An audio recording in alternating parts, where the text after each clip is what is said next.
अब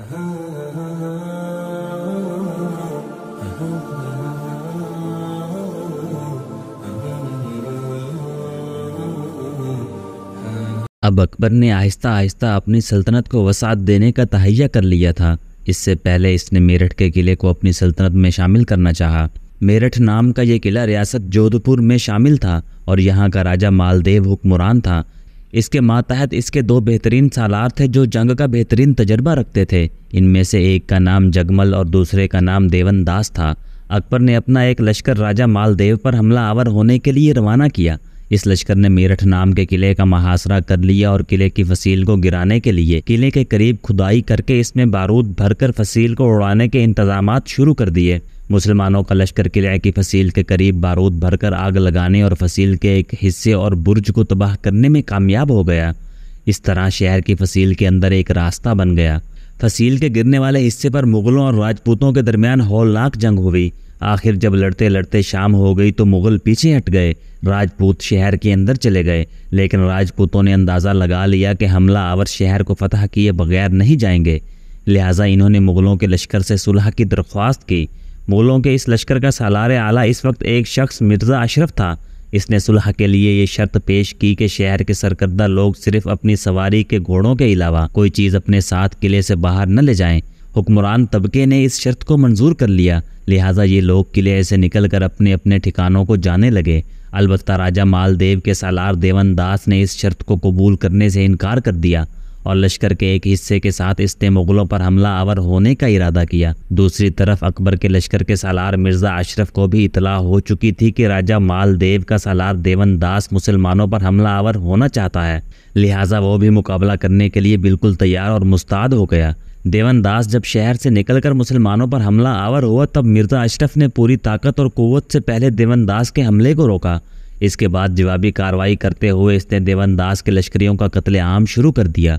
ज़ोरदार हमले करते हुए मुसलमानों ने देवनदास के लश्कर के आधे हिस्से को काट कर रख दिया। बाकी अपनी जानें बचाकर भाग निकले। इस मार्के में खुद देवनदास भी बुरी तरह ज़ख्मी हुआ, फिर ज़ख्मों की ताब न ला सका और चल बसा। इस तरह अकबर के लश्कर ने जोधपुर के किले मेरठ पर कब्जा कर लिया था। अब अकबर ने एक लश्कर अपने सालार उद्धम खान और पीर मोहम्मद की सरकर्दगी में मालू पर हमला आवर होने के लिए रवाना किया। मालू का हुक्मरान इन दिनों बाज बहादुर था, जो हर वक्त ऐशो इशरत और शराब नोशी में मसरूफ़ रहता था। अपने इर्द गिर्द इसने इन गिनत गाने वालियों को जमा कर रखा था। सारंगपुर के मकाम पर उद्धम खान और पीर मोहम्मद के लश्कर का टकराव मालू के हुक्मरान बाज बहादुर के लश्कर से हुआ, जिसमें बाज बहादुर को बदतरीन शिकस्त हुई और वो भाग खड़ा हुआ। इस तरह मालू पर मुग़लों का कब्ज़ा हो गया। मालू में क़याम के दौरान उद्धम खान ने बड़े मज़ालिम ढाए। बाज बहादुर ने अपने महल में जो गाने वालियाँ जमा कर रखी थीं, इन पर मज़ालिम करने के साथ साथ इनका कत्लेआम भी किया।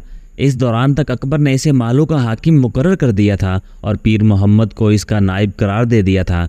लेकिन जब अकबर को खबर हुई कि मालू में उद्धम खान ने बड़े मज़ालिम ढाए हैं, तो इसने उद्धम खान को मालू की हुकूमत से माज़ूल करके आगरा बुला लिया और पीर मोहम्मद को वहाँ का हाकिम करार दे दिया। अब मालू का हुक्मरान बाज बहादुर मुग़लों के हाथों शिकस्त उठाने के बाद अपने हमसाये हुक्मरानों की तरफ गया, इनसे मदद तलब की और फिर मुग़ल लश्कर पर हमला आवर हुआ। पीर मोहम्मद को इसके मुकाबले में शिकस्त खाना पड़ी और मालू पर फिर बाज बहादुर ने कब्ज़ा कर लिया। इस सूरत हाल की खबर जब अकबर को हुई तो इसने कालपी के इलाके के अपने हुक्मरान और सालार अब्दुल्ला अज़बिक की तरफ पैगाम भिजवाया कि वह खुद मालू पर हमला आवर हो और मालू को बाज बहादुर से खाली कराए, क्योंकि पीर मोहम्मद जंग में मारा जा चुका था। अब्दुल्ला एक बहादुर जानिसार और बड़ा दलेर शख्स था। अपने लश्कर के साथ बाज बहादुर पर हमला आवर हुआ और बाज बहादुर को शिकस्त दी और अंजामकार बाज बहादुर को गिरफ्तार करके अकबर के पास आगरा रवाना कर दिया गया और इन इलाकों का हाकिम अकबर ने अब्दुल्ला अज़बिक को बना दिया। उद्धम खान को मालू की हाकिमियत से महरूमी का बड़ा दुख और गम था। इससे पहले बैरम खान के खिलाफ भी उद्धम खान अकबर के कान भरता रहता था और बैरम खान और अकबर के दरमियान इख्तलाफात पैदा करने में यह उद्धम खान पेश था।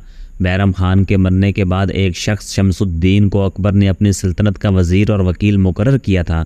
उद्धम खान शमसुद्दीन के खिलाफ भी वही हरकतें करने लगा जो इसने बैरम खान के खिलाफ की थीं। बैरम खान की तरह इसने शमसुद्दीन को भी अकबर की निगाहों में गिराने की कोशिश शुरू कर दी। असल में शमसुद्दीन के खिलाफ चुगलखोरी और दीगर हरबों को इस्तेमाल में लाकर उद्धम खान अपना मकसद हासिल करना चाहता था। और शमसुद्दीन का काम तमाम करके खुद इसकी जगह सल्तनत का वज़ीर बनने की ख्वाहिश रखता था। लेकिन जब शमसुद्दीन के खिलाफ बराबर चुगलखोरी और दीगर हरबों से भी इसका काम न बना, तब एक रोज़ उद्दम खान शमसुद्दीन से मिलने के लिए गया। इस वक्त शमसुद्दीन कुरान मुक़द्दस की तिलावत कर रहा था। उद्दम खान ने यह बहाना बनाया कि वह शमसुद्दीन से मिलने के लिए आया है, तो इसने कोई ताज़ीम और अहमियत न दी। इस बिना पर इसे कत्ल कर दिया। उद्दम खान को यकीन था कि शमसुद्दीन के कत्ल के बाद अकबर इसके खिलाफ कोई कार्रवाई नहीं करेगा, इसलिए कि इसकी माँ अकबर की दाई थी और इसके बाप का भी अकबर के यहाँ बड़ा असर असूर था। लिहाजा इसे यकीन था कि शमसुद्दीन के कत्ल का अकबर कोई असर नहीं लेगा। शमसुद्दीन को कत्ल करने के बाद उद्दम खान ने एक ऐसे मकान में क़याम कर लिया जो शाही महल के करीब ही था। शमसुद्दीन, जिसे खाने आज़म भी कहकर पुकारा जाता था, इसके कत्ल पर चारों तरफ शोर मच गया। इस वक्त अकबर अपनी हरम सरा में सो रहा था। शोर की वजह से इसकी आंख खुल गई और इसने इस शोर का सबब दरियाफ्त किया। तब इसे बताया गया कि उद्दम खान ने शमसुद्दीन को कत्ल कर दिया है। तो अकबर के गुस्से और गज़बनाकी की कोई इंतहा न थी। वह शब ख्वाबी के लिबास ही में इस जगह आया जहाँ उद्दम खान ने शमसुद्दीन को कत्ल किया था। मौरखीन लिखते हैं कि शमसुद्दीन की लाश को देखकर अकबर गुस्से की वजह से थर थर कांपने लगा था।